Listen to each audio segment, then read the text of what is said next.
Bukti foto agenda 3 identifikasi manajemen kinerja di tempat kerja dan inovasi perbaikannya dalam kegiatan Latsar CPNS Golongan 2 Angkatan 136 Kabupaten Grobogan tahun 2022. Atas nama Nurul Istiqomah, ahli media keperawatan, perawat terampil di UPTD Puskesmas Keradenan 2 Kabupaten Grobogan. Pengertian manajemen kinerja menurut Suharsa Putra 2010, manajemen kinerja adalah suatu proses yang dapat mendorong pada pengembangan dan peningkatan kinerja ke arah yang lebih baik dan berkualitas melalui komunikasi yang berkesinambungan antara pimpinan dengan pegawai sejalan dengan apa yang diharapkan oleh organisasi.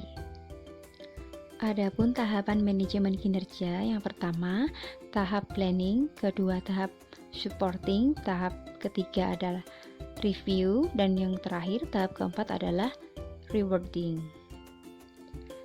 Tahap planning adalah tahap pertama, merupakan tahap identifikasi perilaku kerja dan dasar atau basis pengukuran kinerja. Kemudian tahap managing atau supporting adalah tahap kedua, merupakan penerapan monitoring pada proses organisasi. Kemudian tahap review atau appraising merupakan tahap ketiga, mencakup langkah evaluasi. Dan yang terakhir adalah tahap rewarding yang berfokus pada pengembangan dan penghargaan.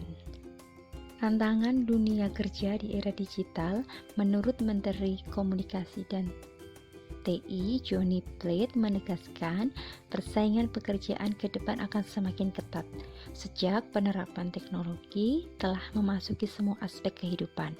Selain infrastruktur, sumber daya manusia penting untuk terus ditingkatkan sejalan dengan volume yang diharapkan dan jenis pekerjaan baru karena adopsi teknologi, mesin, dan algoritma. Untuk itu diperlukan peningkatan digital dan soft skill, ujarnya. Pada kegiatan agenda 3 ini, saya akan paparkan identifikasi manajemen kinerja di tempat kerja dan inovasi berbasis digital sebagai cara alternatifnya. Permasalahan yang pertama adalah berkaitan dengan tahap planning, di mana belum optimalnya edukasi pasien mengenai penyakit.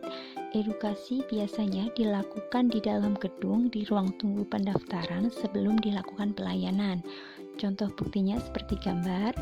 Kemudian contoh untuk inovasinya yaitu memanfaatkan media sosial milik Puskesmas Keradenan 2 seperti Instagram dan Facebook dengan membuat video edukasi tentang penyakit dan diupload di sosial media dengan tujuan masyarakat dapat mengakses informasi lebih mudah.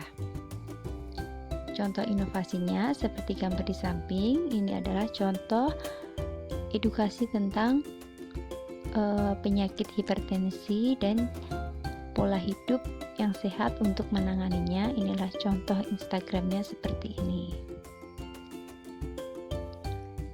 Permasalahan tahap kedua yaitu pada tahap managing atau supporting, di mana belum optimalnya sistem informasi tentang alur pelayanan poli umum atau BP. Alur pelayanan BP hanya dipasang di depan BP saja, sehingga pasien hanya bisa melihat saat pasien berkunjung ke poli untuk periksa.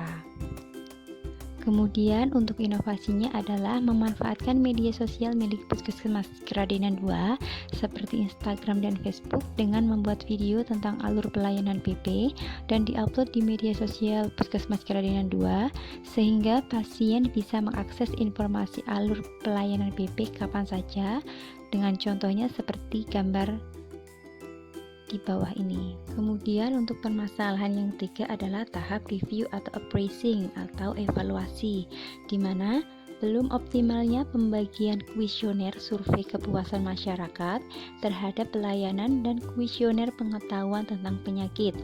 Kuesioner biasanya diberikan langsung kepada pasien saat datang berobat ke Puskesmas Keradenan 2. Contohnya pada gambar. Kemudian untuk contoh inovasinya yaitu membuat kuesioner melalui Google Form dan memanfaatkan media sosial Puskesmas Keradenan 2 seperti WhatsApp untuk mengirim link survei kepada pasien sehingga pasien bisa mengisi link tersebut kapan saja. Contohnya seperti gambar. Demikian adalah identifikasi manajemen kinerja di tempat kerja dan inovasi berbasis digital sebagai cara alternatifnya. Terima kasih sudah menonton video ini, semoga bermanfaat.